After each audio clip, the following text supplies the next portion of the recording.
Hey, queridos amigos, aquí estamos una vez más en esto que se llama el andén, banqueta, cordón, acera, sidewalk, como tú lo quieras llamar. En Colombia le llamamos el andén, pero nos interesa que estés conectado con nosotros a través de las plataformas digitales de CBC La Voz. Como pueden ver, miren, para mí honestamente es un privilegio, estoy honrado de tener a este invitado en este andén, porque como dice el eslogan de este segmento, se necesita de suficiente humildad para sentarse en un andén conmigo a hablar. Bueno, porque es que esto después de 25 minutos duele. Pastor Andrés Corson, bienvenido. Hola, ¿qué tal? Qué gusto estar aquí. ¿Cómo estás, pastor? Bien, bien, bendecido, gracias. ¿Hace cuánto no te sentabas en un andén, pastor? No me recuerdo. No, yo sí me siento mucho. Sí. Yo soy muy informal. Y en esos momentos en los que te sientas en esos andenes, ¿con quién lo haces? ¿O lo haces solo? ¿O con quién compartes? No, pues con mi familia, con mi esposa, con mis hijos, Ajá. con amigos, sí. ¿Y cuáles son los temas que tal vez se tratan en un andén donde la situación no es muy cómoda y no hay muchas luces? Sí, no, pues sentarse con un andén tiene que ver con un poco más de intimidad, quizás. Tiene que ser una persona cercana, entonces se hablan ya de cosas más cercanas, de mayor profundidad, de más intimidad. De más intimidad. Estamos, como pueden ver, estamos en su presencia. ¿Esta sería la sede en la que arranca su presencia en Colombia? Sí. Esta es no queremos dar el título del principal, pero sí sería el principal. Ok, buenísimo. Sí. Y entonces encontramos estas escaleras. Ustedes saben que en Colombia, en Bogotá exactamente, es un poco inclemente el clima, pero es delicioso porque es fresquito, es frito, de repente nos puede llover y todo eso. Pero queríamos estar un poco cómodos. Sigue siendo un andén porque esto es concreto, ¿ok? Miren, ahora más adelante voy a hablar de este nuevo libro que se estará lanzando o se está lanzando por estos días, Sanidad Total. Pero por lo pronto quiero hacerte algunas preguntas, pastor, acerca de lo que está pasando hoy en la digitalización y la importancia de la iglesia. El papel de la iglesia en la era digital, ya que pues nosotros consideramos que es un campo misionero. ¿Cuál debería ser el papel de la iglesia en la era digital en este momento? Pues yo creo que la iglesia siempre tiene que estar adelante o al día con lo que se está haciendo, porque tenemos que ser iglesias que pensamos en las nuevas generaciones. Tristemente muchos, por no pensar en las nuevas generaciones, se quedaron atrás y los jóvenes no los están oyendo. A mí me gusta, uno de mis planes de turismo es visitar iglesias sin que se den cuenta. Soy pastor oculto, no sé cómo, un programa que había de jefe oculto, algo así. Ajá. Y voy y miro, y lo más triste en muchas iglesias es que no hay jóvenes. Wow. Aquí estábamos en el 50% más o menos. Ahorita por alguna razón nos envejecieron los jóvenes, pero estamos como el 40% de juventud, tal vez por el COVID algo se afectó. Pero una vez que volvimos, nos enfocamos una vez más en ganar a los jóvenes, y la forma de llegarles es por medio de las plataformas digitales. Pastor, nosotros en Colombia decimos, cuando estamos molestos, es que algo me sacó la piedra. ¿Qué le saca la piedra? Pues la primera vez que se me salió harto la piedra fue con mi esposa. Entonces, a veces mi esposa me saca la piedra, pero en vez de verlo algo malo, yo lo vi como algo bueno, porque fue algo que Dios usó para mostrarme que yo era humano y que tenía que trabajar precisamente con ciertas cosas en mi vida. Y resultó ser algo muy bueno, porque me di cuenta que había algo de enojo guardado en mí que tenía que ser sanado. Pero a mí me ha sacado la piedra mi esposa, me saca la piedra los políticos corruptos, me saca la piedra, ¿qué más? Lo que el diablo está haciendo, especialmente hoy, y que la gente lo reciba como algo wow, pero me saca la piedra el diablo, porque él es mentiroso, él es engañador, y me saca la piedra a ver que la gente se deje llevar por las mentiras del enemigo. Pastor Andrés Corson, ¿usted conduce con su esposa al servicio? ¿Lo acompaña o conduce solo al servicio de la iglesia el domingo? Pues dependiendo.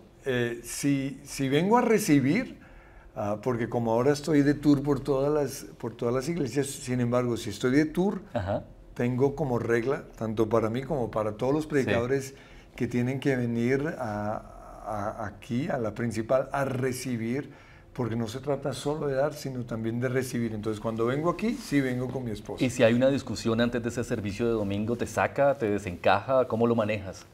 Porque normalmente yo soy casado hace 21 años Y he tenido unas discusiones interesantes en el auto con mi esposa.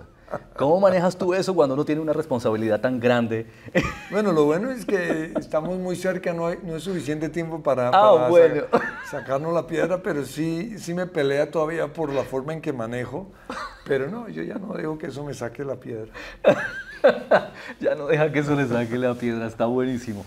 Mira, ¿cuál es la comida que no te gusta? Porque seguramente te han invitado y te siguen invitando a muchos países a predicar y todo esto, y te ofrecen eso y tú dices, no, pero esta gente... Y como que les dices o no les dices. Sí, hay dos cosas que no me gustan, definitivamente no me gusta, y es el plátano. Yo sé que al latino le gusta el plátano, a mí me parece horrible, pero puede ser algo genético.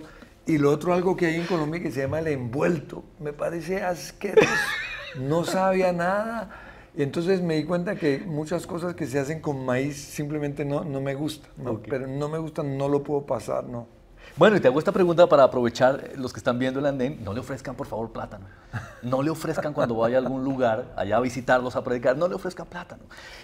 Este es el libro número 4, 5, estábamos hablando ahora un Creo poquito que de es esto. el cuarto libro, pero como ya hay, como dice todo el material del proceso de formación, Sí. entonces sería mucho más. Pero así en versión libro creo que es el cuarto, sí. El cuarto, y se llama Sanidad Total, Financiera, Física, Emocional y Mental. Se necesita mucho de este tipo de literatura. ¿En qué estabas pensando cuando dijiste, voy a hacer este libro, voy a escribir este libro? Bueno, la palabra sanidad en el griego, Sí. se me olvida la palabra exacta, pero es lo mismo que salvación. Son dos palabras que se unen, pero en el griego significa estar completos. Claro. Entonces, tristemente algunos cuando hablan de salvación solo lo enfocan en irnos al cielo, pero la salvación no solo es el cielo, sino que es el cielo en la tierra. Entonces, el plan nuestro al hacer discípulos es que la sanidad sea total. Entonces, no solo ir al cielo, sino ser sanados con respecto a las ataduras pecaminosas, ser libre de mis ataduras pecaminosas, ser libre del ocultismo, la brujería, ser libre o ser sano de mis emociones, porque una persona que ha sido rechazada emocionalmente está mal. Una persona que fue abandonada en su niñez, si hubo intentos de aborto, si hubo abusos sexuales, abusos físicos, emocionalmente está mal, entonces tiene que ser sanada. Es ser sanada en su mente, porque todo lo que vivimos pone pensamientos en nuestra mente, argumentos, ¿no? Los hombres, todos los hombres son iguales. Puede ser un argumento. Otro argumento, Dios no existe. Y todo esto basado en nuestras experiencias. Entonces, sanidad total es trabajar esos argumentos que se pueden convertir en fortalezas mentales que nos llevan a comportarnos o hablar de cierta forma. Entonces, tenemos que ser sanados también en nuestra mente, sanidad en las finanzas, porque Dios quiere que tengamos prosperidad, pero prosperidad no es estar lleno de plata, ¿no? Prosperidad es disfrutar la vida. Hay gente con mucho dinero, pero no son sanos financieramente. Y hay otros que, porque no han sido sanados financieramente, están viviendo en la pobreza. Wow. Entonces, el Evangelio es un Evangelio completo y de eso se trata el libro, Sanidad Total. Buenísimo. Vamos a hacer un salto porque vamos a seguir hablando del libro en unos minutos. Pero quiero tocar este tema acerca de algo que está hoy en día en auge. Por lo menos ya hay una voz o muchas voces hablando acerca de la inclusión. ¿Cómo en lugar de su presencia maneja el tema de la inclusión en todo lo que tiene que ver con grupos LGBTIQ+, bueno, y todos estos temas?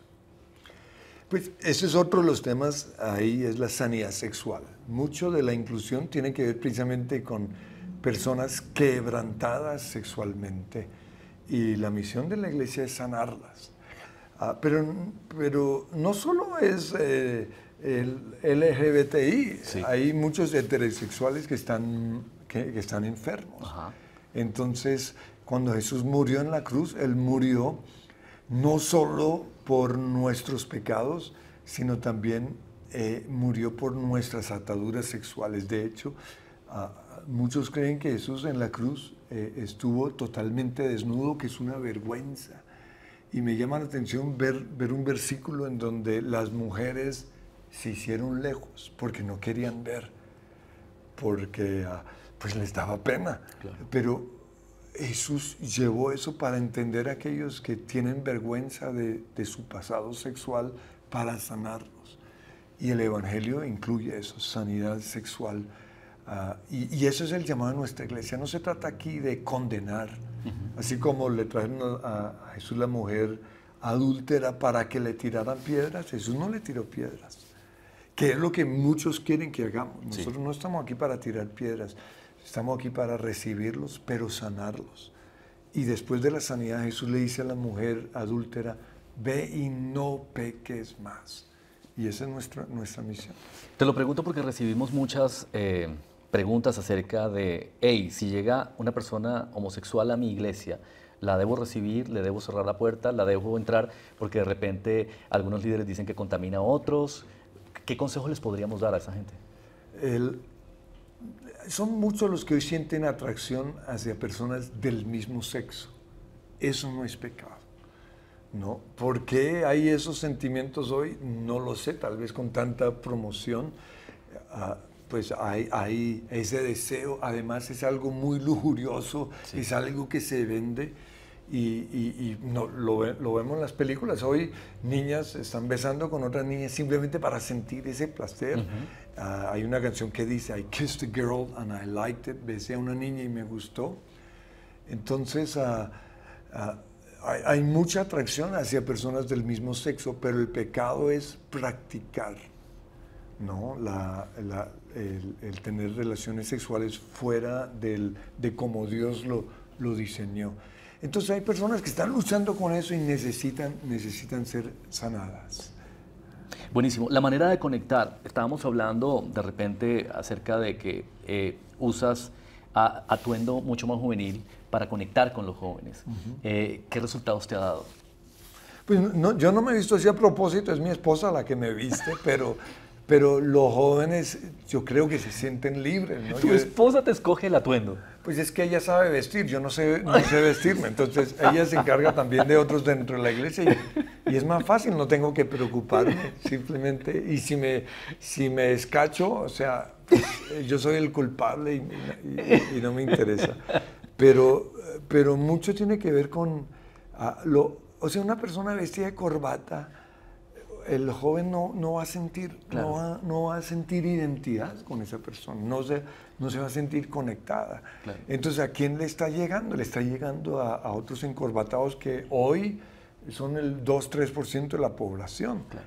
Entonces, nosotros tenemos que buscar ser estratégicos en saber llegarle a esas personas. Y parte tiene que ver con la forma de vestir, con la forma en que hablamos. Yo tengo que estar leyendo mucho de lo que está pasando, de la farándula, claro, del deporte, de todo. ¿Para qué? Para llegarles, claro, a todas las personas. Un pastor de tu conocimiento, con tu experiencia, con un ministerio tan grande como es el lugar de su presencia, ¿tiene consejeros? Sí. Ahora, no solo personas especializadas en eso, sino creemos que todos los líderes o los que están encargados de los grupos de conexión deben tener algo de consejería, pero consejería no es tanto lo que uno dice. Consejería es llevar a la gente a hablar, que la gente pueda abrir sus corazones y decir: estoy teniendo problemas con mis papás, si son jóvenes, o con mi esposa. Realmente el trabajo de un consejero no es tanto hablar ni predicar, sino oír. Y cuando los oímos, el consejero tiene que oír qué está diciendo el Espíritu Santo y darle esa palabra. Pastor, y cuando tú tienes problemas, aparte de Dios, por supuesto, ¿a quién acudes? Porque hay pastores que hoy en día no hablan y tienen muchas cargas y tienen muchos pesos espirituales, muchos inconvenientes porque a veces como que no caminan sino levitan y entonces como que no conectan con nadie y en su corazón internamente están mal. Bueno, un pastor, podríamos decir, es en el término cristiano es la persona más alta, sí, pero aunque yo estoy ahí arriba, yo he formado gente y yo creo que el proceso de formación no es que estén siempre debajo mío, sino que suban a donde yo estoy. Entonces los que antes eran mis discípulos, sí, yo los sigo formando, pero ahora son mis amigos. y a ellos les rindo cuentas. Y si estoy pasando por un tiempo difícil, les abro a ellos, les cuento para que ellos me ayuden, porque ninguno es el Salvador. Todos necesitamos de un Salvador y nos necesitamos los unos a los otros. Desafortunadamente, en algunos lugares, la relación entre el pastor y la oveja sigue siendo de por vida vertical. Claro. Y no puede ser así. Cuando yo formo una persona, la relación se convierte en una relación horizontal. Lo veo con Bernabé. Claro. Bernabé formó a Pablo y luego Pablo estaba al mismo nivel y hasta lo superó. Wow. Y de eso se trata. El éxito de formar a las personas no es tenerlos siempre debajo de mí, sino estar a su lado. Y cuando están a su lado, pues puedo ir y decir, lo necesito contar con usted. Y para eso necesito que sean escuderos, porque si le voy a hablar de una situación en mi casa, yo necesito que lo guarden entre ellos. O sea que es importante que un pastor se muestre vulnerable. Claro. ¿Qué tan importante es para un ministerio que sea sano y que el pastor se muestre vulnerable? Total. O sea, porque si no tengo un fariseo allá arriba, una persona imposible de alcanzar, y no, de eso no se trata. Todos somos seres humanos. Tenemos este tesoro, dice la Biblia, en un vaso de barro. Y yo como barro necesito de otros barros que me ayuden. Claro. Y lo mejor de todo es que el alfarero es el Señor. Y de eso se trata precisamente este libro, claro, de que somos barro en las manos del alfarero. Sin importar el nivel de pecado, porque a veces los cristianos como que numeramos, le damos un ranking a los pecados, ¿no? Pero, por ejemplo, si un pastor adulteró, si un pastor hizo X, Y o Z o pecó, ¿se debe bajar del púlpito o cuál sería la recomendación? Obvio, el pecado sexual no puede seguir en el púlpito porque pierde credibilidad, ¿no? Yo creo que es como en las carreras en Fórmula 1, si Verstappen o el que sea Hamilton pierde las piernas, pues ya no puede manejar. Y tristemente un pecado sexual casi es, en el ministerio es como para una persona o uno de Fórmula 1 perder las piernas. Claro. Se le puede poner un poco de aparatos, pero no va a ser lo mismo. Y creo en la restitución. Okay. Y creo que algunos Dios los ha vuelto a poner ahí, pero son muy pocos. ¿Por qué? Porque el pecado sexual es perder credibilidad. No cumplió con la palabra con su esposa, no cumplió la palabra con la iglesia, pero Dios sí restituye. Y creemos que... o hemos visto personas que han sido restituidas, pero no es el mismo lugar, y más bien ya tienen un ministerio de entender a los demás, de ayudarlos en cosas similares. Por eso lo mejor es no la embarren o no la embarremos. Pastor, ¿qué corregiría? Hoy si Dios te dice, mira, te voy a dar la oportunidad de que corrijas estas dos cosas que hiciste en algún momento de la vida, ¿cuáles serían esas dos cosas que quisieras corregir? Pues no son dos, son miles. Solo dos para no ponerla tan difícil. Sí. Pues tal vez noviazgos equivocados, okay, antes de casarme, pero eso en cierta forma es inevitable. Yo veo que Dios terminó usando eso para bien, pero lo corregiría porque le causé daño. Claro. Fueron, en el caso mío, otras dos niñas, les causé daño y también me causé daño a mí. Yo llegué virgen al matrimonio, y eso es algo que ya hoy no se predica, pero es necesario, porque eso le da seguridad a mi esposa y que le voy a ser fiel toda la vida. Entonces tal vez eso, ¿qué más cambiaría?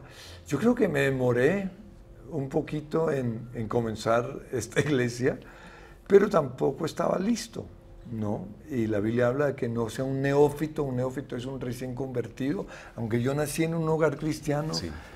Nunca, en el caso mío, no hubo un proceso de formación. Jesús nos mandó a ser discípulos, pero en muchas iglesias no se hacen discípulos, se les da un cursito, pero eso no es hacer discípulos. Pero ni siquiera cuando iniciamos esta iglesia yo sabía muy bien lo que era ser discípulos. Lo comencé a aprender leyendo el libro de Robert Coleman, donde estaba hablando acerca de... Ay, se me olvidó el título. Bueno, un buen libro. Robert Coleman fue el que tomaba a los nuevos discípulos o los nuevos convertidos en las campañas de Billy Graham. Okay. Y él hizo todo un material acerca de cómo Jesús formó a sus discípulos. ¿no? A sus 12 discípulos, incluso hablando con Billy Graham, un día le preguntaron, bueno, y si tú fueras pastor, ¿qué harías? Y Billy Graham dijo, yo tomaría a 12 personas, así como lo hizo Jesús, y los formaría durante 2 o 3 años, y luego tomaría otros 12 y haría lo mismo con ellos. Cuando nosotros como iglesia entendimos ese principio, nos volvimos una iglesia que se multiplica permanente, porque si yo formo bien a 10 o 12 personas que a su vez hagan lo mismo con otros, nos extenderemos por todo el mundo. Pero yo no aprendí esto sino unos 5 o 6 años después de haber iniciado esta iglesia. Wow, tremendo. ¿Alguna vez te ha hecho falta, y seguramente sí, pero te has arrepentido de, yo esta prédica la hubiera podido haber hecho mejor? Sí. De hecho, todo lo que yo predico es cosas que ya he predicado, solo que trato de predicarlo mejor, porque las verdades importantes uno las tiene que predicar una y otra vez. Entonces yo digo, ¿cómo predico esto? Lo mismo que ya he predicado sin que se den cuenta que estoy predicando lo mismo. Y ese es tal vez el arte de la predicación, pero claro. Sí, claro. Todos mis mensajes tengo todo el tiempo que buscar una forma nueva o diferente de predicar lo mismo, porque las verdades son básicas y son las mismas. Pastor, está pasando algo hablando de prédicas, y es que, bueno, has visto todo esto de la tecnología y la inteligencia artificial. Ya hay, de hecho, comentarios en que hay pastores escribiendo prédicas a través de ChatGPT. ¿Qué piensas de eso? No, yo no lo haría, porque yo lo que hago es leer la Biblia todos los días. Todos los días yo oro unos 40 minutos para oír la voz del Señor. Claro.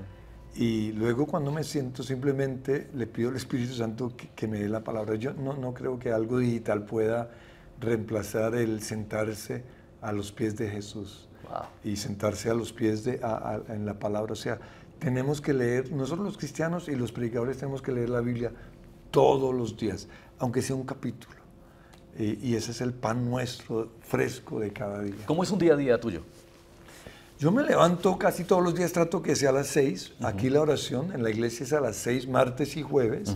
Y eso ya generó en mí una disciplina, ¿no? Entonces, para llegar aquí, me levanto a las 5:10. Me visto, me baño, vengo en bicicleta y llego a tiempo. ¿Llegas en bicicleta? Sí. Yo me muevo siempre en bicicleta porque me ahorro media hora en los trancones de Bogotá. Pero cuando no es día de oración, me levanto. Lo increíble es que ya el cuerpo está tan acostumbrado que desde las 5:10 estoy ahí desprogramado en la cama, pero lo disfruto como para pensar en un mensaje o hablar con el Señor. Pero ya cuando veo que va a salir el sol, a mí me gusta hacer lo que hizo Jesús, porque dice la Biblia que salió a un lugar desierto. Antes de salir el sol, antes de que se despierten los demonios, el pastor o el cristiano tiene que salir, y se iba a un lugar desierto y allí oraba. Entonces yo salgo y me monto en mi bicicleta y tengo 45 minutos en mi bicicleta orando. Pero cualquiera diría, ¿por qué no tiene un lugar íntimo, no? No, pues es que mi mejor lugar, o sea, es que tiene unas ideas tan místicas, tan aburridas acerca de Dios. No, Dios es... Mi esposa toma café con Jesús. Ah, buenísimo. Y entonces yo monto bicicleta con Jesús. ¿Por qué? Porque yo oro en voz alta. Y yo no quiero que mi esposa oiga lo que estoy orando.